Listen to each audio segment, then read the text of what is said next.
দেখতে পাচ্ছেন যে কি অদ্ভুত একটা ফল, যে একই গাছে লাল, প্রথমে ফলটা হওয়ার সময় এরকম সাদা হয়, তারপরে আস্তে আস্তে এটার বর্ণ লাল হয়ে ওঠে।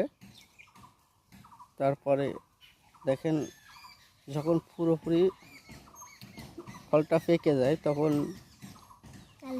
কালো রং ধারণ করে। আসলে গাছটা অদ্ভুত ধরনের। আপনারা দেখছেন তো, দেখেন যেহেতু